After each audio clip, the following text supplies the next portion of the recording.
Bonjour, aujourd'hui nous allons voir le service d'un plateau de fromage au guéridon, service à la russe. Présentation du poste de travail, avant d'aller chercher le plateau de fromage, les assiettes à entremets clients, 5 grands couteaux et une pince à entremets.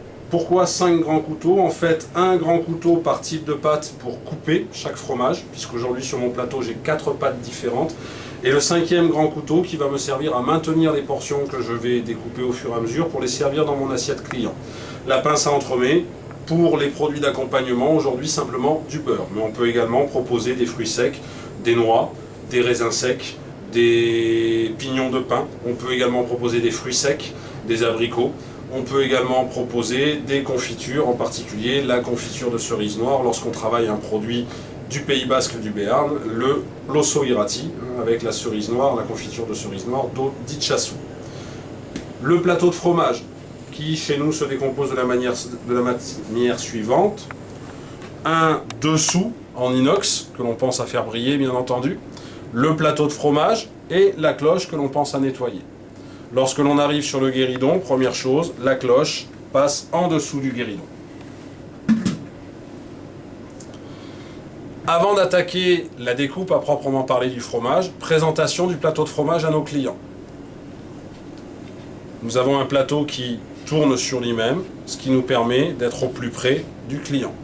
Et on y va. Aujourd'hui, nous avons 3 fromages au lait de vache. Un Livaro de Normandie, un Brie de Meaux d'Île-de-France et un Beaufort de Savoie.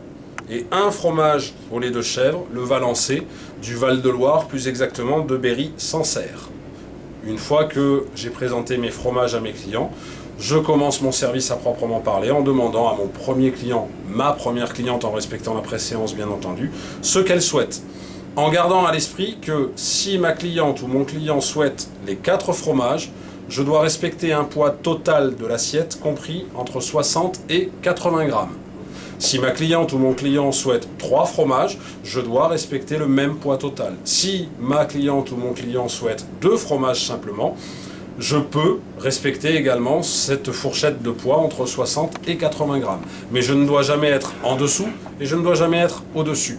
Jamais en dessous pour la satisfaction du client par rapport au prix qu'il paye cette prestation et jamais au-dessus pour ne pas exploser mon ratio matière, c'est-à-dire le prix que moi je paye pour la consommation de fromage.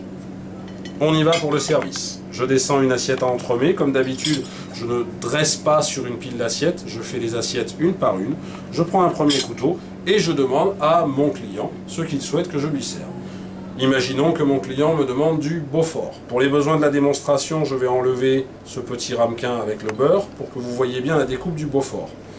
Particularité du Beaufort, on est sur un fromage type meule, gros format, pâte pressée cuite. Donc la pâte est très lisse, très régulière, la croûte est épaisse. On a un talon qui vient vers l'intérieur. Ceci, ça s'appelle le talon, il vient vers l'intérieur, le talon est concave. Sur le comté, qui est une autre pâte pressée cuite, le talon est convexe, il part vers l'extérieur, ça nous permet de l'identifier plus facilement. La 3e pâte pressée cuite, c'est l'abondance, le talon est concave également, la pâte est également très lisse, mais en termes de hauteur, on est beaucoup plus bas que le Beaufort. Ce qui fait que ces 3 fromages, l'abondance, le Beaufort et le comté, A, B, C, les 3 pâtes pressées cuites d'appellation d'origine protégée, sont les plus faciles à identifier. En termes de découpe maintenant, plusieurs solutions. Je vais découper simplement une bande, pas trop épaisse, et la servir à mon client. Je peux aussi, lorsque ma tranche est beaucoup plus fine en épaisseur, décider de la servir en découpant en forme d'étoile, comme ceci. Une portion, 2 portions, 3 portions, et ainsi de suite, en partant toujours du centre.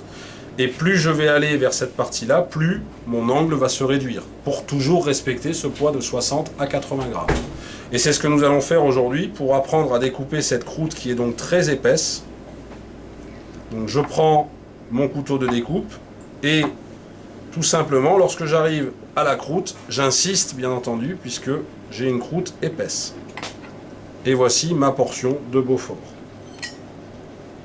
Fromage suivant, je pose le couteau avec lequel j'ai découpé le Beaufort et je vais passer au brie. Donc brie de Meaux, pâte molle à croûte fleurie.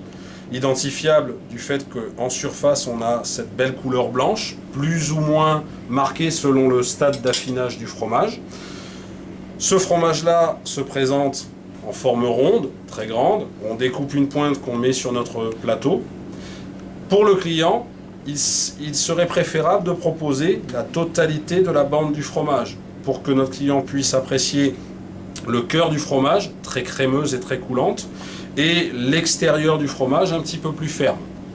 L'inconvénient de ce type de découpe, encore une fois, c'est le respect du dressage dans notre bassin, sans dépasser l'aile. Donc, on va couper notre tranche en deux. En revanche, vous allez voir, le brie est un fromage très coulant, très crémeux, qui va coller à mon couteau. Donc, je vais travailler comme ceci, délicatement, lorsque je suis au guéridon.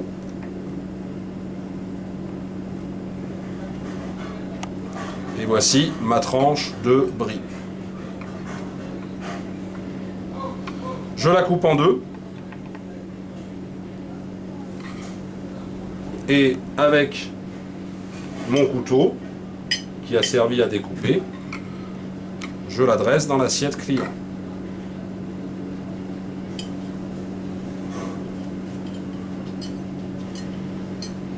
L'aspect visuel de ce fromage ne vous permettra que très rarement de proposer quelque chose de parfaitement régulier, ou alors c'est que vous avez un brie industriel, mais nous sommes sur un fromage d'appellation d'origine protégée, donc très crémeux, très coulant.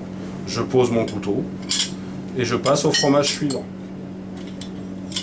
Le Livaro, surnommé le colonel, puisque lorsqu'on le déballe, on a ici un cerclage avec de l'écorce de bois, qui permet d'identifier visuellement. Plusieurs formats de Livaro, le petit, le moyen et le gros. Aujourd'hui, c'est un gros Livaro que nous avons. Pas plus simple comme découpe, puisqu'il s'agit simplement de proposer une tranche relativement fine vu le gabarit du fromage.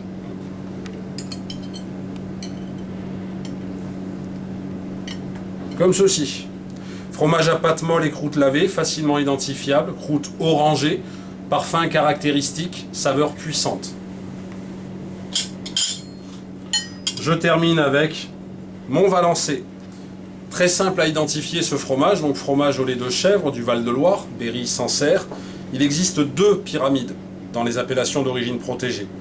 Le Valençay, petite pyramide avec une couleur cendrée, et son cousin, le Pouligny-Saint-Pierre, pyramide plus haute avec un sommet beaucoup plus fin, mais qui est de couleur blanche. Donc c'est comme ça qu'on va pouvoir les identifier, à la fois à cause de la hauteur et du format du sommet, et à la couleur de la pâte, de la croûte. Ce fromage-là se découpe de la manière suivante. On va aller chercher le centre du fromage, on va commencer sur une arête, et sur toute la longueur, sur toute la hauteur du fromage, on va pratiquer notre incision, on va décaler un petit peu, toujours pareil, fromage très crémeux, et on va proposer ici quelque chose qui évoque la forme pyramidale de notre fromage. Parfois, sur la première découpe, toujours, on a un petit peu de fromage qui reste au cœur. Donc, on va aller le chercher pour que notre client, encore une fois, ait la satisfaction d'avoir toutes les caractéristiques gustatives du fromage. Et on a terminé le dressage de notre assiette de fromage au guéridon. Il nous reste à demander à notre client s'il souhaite un petit peu de beurre ou, le cas échéant, d'autres produits d'accompagnement. On utilise pour cela une pince adaptée, donc aujourd'hui une pince à entremets. Mon client me demande du beurre, même si celui-ci est emballé, je ne le touche pas avec les doigts. Je le mets ici au sommet de mon assiette par exemple, et c'est une des rares fois où je vais pouvoir déborder un petit peu sur le bassin de l'assiette. Je dépose ici ma cuillère et ma fourchette, service de la main droite, à droite du client, bonne dégustation. Je passe bien entendu à tous les clients, et en fonction de leur choix, je vais plus ou moins agrandir mes angles de découpe pour respecter le fameux poids de 60 à 80 grammes.